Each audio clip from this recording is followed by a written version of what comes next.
लंबे बाल वाली सास। सास बहू की उम्र में माँ बेटी जितना फासला होता है, लेकिन फिर भी ना बहू को सास में माँ और ना ही सास को बहू में बेटी दिखती है। कैसे? ओहो, ये बाल भी ना संभाले नहीं संभलते, इतने लंबे और काले। देखने वाले तो कहते हैं कि बहू सास और सास बहू लगती है। कौन है ये लोग माँ जी? मुझे तो नहीं दिखते जिस सास को बहू समझ रहे हैं। अरे चल छोड़ ना, जा चाय लेकर आ जा और किचन में मेहंदी भिगा देना। और हाँ, दोपहर को पार्लर वाली आ रही है मेरे हेयर स्पा के लिए, तो जरा गर्म पानी तैयार करके भाप की तैयारी भी कर देना। बहू खुद के बाल देखती है जो सूखे, बेजान और बेतरीके से बंधे होते हैं। बहू किचन की तरफ जाती है। यहाँ खुद के बालों को संभालने का टाइम नहीं है, ना ही पैसा, लेकिन सास के बालों पर इन्वेस्टमेंट देखकर हैरानी ही होती है मुझे तो। दोपहर को पार्लर वाली सास के बालों को देखकर बोल पड़ती है, ओहो, ये कैसे बाल कर लिए आपने? 2 हफ्ते से मुझे बुलाया नहीं ना, तभी। अरे वो बहू के कारण। मेरे कारण? मैंने कब मना किया था आपको किसी चीज के लिए? अब तू ही मायके चली गई थी ना, अब मैं घर का खाना बनाऊं या फिर बालों की केयर करूं? तू जाकर पानी लेकर आ। इस बार मैं जो मसाज करूंगी ना, थोड़ा महंगा है, लेकिन अरे महंगे की चिंता ना कर, बस ये जो डिम्पल कपाड़िया जैसे बाल है वो शबाना आजमी जैसे ना हो जाए, इसका ख्याल रख। अब क्या था, सास के बाल पर जो बजट था वो घर के किचन के बजट जितना ही था, लेकिन बहू बेचारी करती क्या, बहू जो ठहरी। एक बार सास बहू मॉल में घूमने जाते हैं। माँ जी, एक ड्रेस लेना है, चलिए ना जरा डिजाइनर शॉप तक। हाँ चलो, वैसे भी बाल गीले हैं, थोड़ा बाहर घूमूंगी तो हवा से सूख जाएंगे।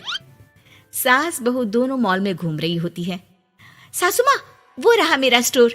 अरे रुक, क्या है ये? जावेद हबीब। अरे चल तो जरा देखे तो। हाँ चलते ना माँ जी, बस एक ड्रेस ले लूं। अरे ले लेना ड्रेस बाद में, किसने मना किया है लेने से? सास जावेद हबीब के पार्लर में जाती है, जहाँ सेल्स गर्ल उन्हें पकड़ लेती है। अरे कुछ बालों को सुंदर रखने के लिए क्रीम पाउडर दिखाओ ना, वो क्या है ना, थोड़े बेजान लग रहे हैं। क्यों नहीं, वैसे ये नया प्रोडक्ट लॉन्च हुआ है, इससे आपके बालों की खूबसूरती 4 गुना बढ़ जाएगी। इसे लगाने के बाद ना आपको हेयर स्पा करने की जरूरत पड़ेगी और ना ही किसी महंगे शैम्पू की। बस ये लगाइए और पूरे मोहल्ले में बाल चमकाइए, लहराइए और इतराइए। अरे वाह, कितने का है? इतना सस्ता कि आपको हंसी आ जाएगी। तो एक काम करते हैं ना, पहले हम हंसी लेते हैं, क्यों?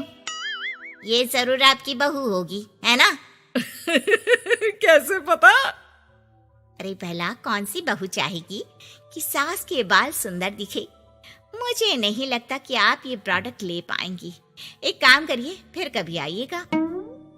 अरे ओए, पैक कर दे इसे, और सुन, 2 पैकेट पैक करना, और आज के बाद किसी सास बहू के बीच लड़ाई लगाने की कोशिश ना करना।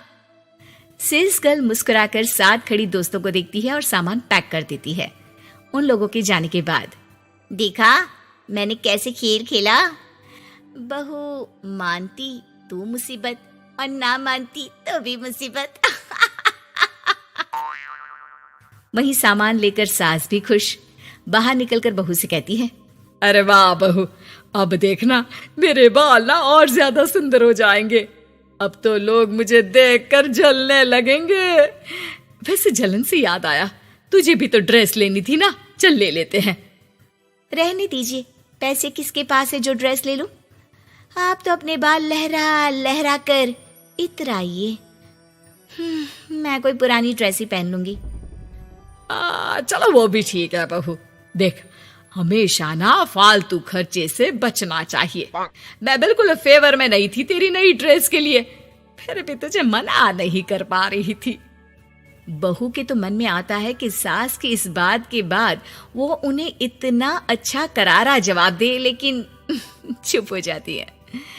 सास का बालों को लहराना और इतराना यूं ही चल रहा था। एक दिन, माँ जी, न जाने क्यों चक्कर आ रहा है, लगता नहीं कि मैं काम कर पाऊंगी, मैं अपने कमरे में आराम करने जा रही हूँ। थोड़ी देर बाद पति भी आ जाता है। माँ, शिखा को कहीं देखा क्या? आज बहुत दिनों बाद घर की रसोई से इतनी अच्छी खुशबू आ रही है। मन तो कर रहा है कि बिना चेंज किए ही खाना खाने बैठ जाऊं। अरे बेटा, खाना आज मैंने बनाया है तो घर तो महकेगा ही। तेरी बीबी बीमार बैठी है। पति हैरान होकर पत्नी के कमरे में जाता है, जहां वो आराम से तानपुरा का शो देख रही थी। अरे माँ ने तो बताया कि तुम ठीक नहीं हो, पेट में दर्द है। अरे नहीं, वो ना मेरा फेवरेट म्यूजिक शो आने वाला था। अब माँ की तो आदत पता है ना, ये बना दो, वो बना दो, ये दे दो, वो दे दो, तो बस मैंने बहाना बना लिया। पति बीवी की बात पर मुस्कुराता है और वहां से चला जाता है। दरअसल शिखा को म्यूजिक का बड़ा शौक था और उसके पसंदीदा संगीतकार उसके शहर में थे और संगीत की क्लास लेने वाले थे। अरे देखो देखो, ये धनवानी महाराज हमारे शहर में है, और तो और ये यहाँ सबको संगीत सिखाने के लिए आए हैं। मैं भी इनकी क्लास ज्वाइन करूंगी, कल जाकर पता करती हूँ। सास और पति भी शिखा की बात पर खुश हो जाते हैं। लेकिन अगले रोज जब शिखा वहां से वापस आती है तो उसका मुंह उतरा होता है। अरे क्या हो गया? तेरी शक्ल देखकर क्या उन लोगों ने तुझे लेने से मना कर दिया? पहली बार बहू सास के ताने का कोई जवाब नहीं देती और चुपचाप जाकर कमरे में बैठ जाती है, जहां पति कहता है, अरे क्या हो गया मेरी अनारकली, क्यों मुंह लटका रखा है? अरे कुछ नहीं, बस ऐसे ही। सास कमरे के बाहर जाकर खड़ी हो जाती है। अरे मुझे तो बताओ, क्या हो गया? शिखा रोने लगती है और रोते रोते बताती है कि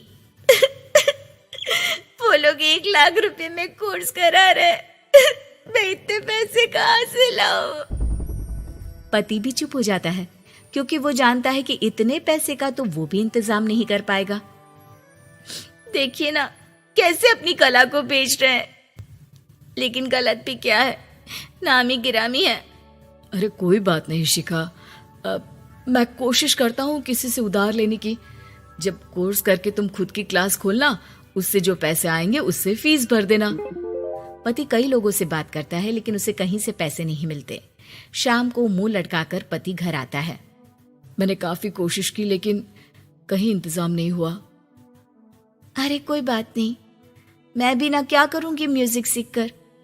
वैसे भी कल आखिरी दिन है पैसे जमा करने के लिए, अब इतनी जल्दी कहाँ से आने वाला है पैसा। लेकिन अगले दिन, बहू ये ले पैसे, जाकर अपना नाम लिखवा दे संगीत की क्लास के लिए। बहू इतना सारा पैसा देखकर दंग रह जाती है। अरे माँ जी, आप कहाँ गई थी अभी, और ये इतने सारे पैसे कहाँ से आए? सास मुस्कुराकर पीछे मुड़ती है और बहू को अपने सर के बाल दिखाती है, जो अब छोटे छोटे होते हैं। मैंने ना अपने बाल उस विदेशी कंपनी को बेच दिए, जो बाल के बदले में पैसे देती है। अब मेरे बाल थे ही इतने सुंदर के 1 लाख मिल गए, वरना तेरे बालों का तो कोई 500 भी ना दे। बहू को सास की बात से रोना आ जाता है। वो सास के गले लग जाती है। लेकिन कोई मुझे करोड़ों भी दे ना, तो भी मैं इतनी अच्छी सास ना दूं।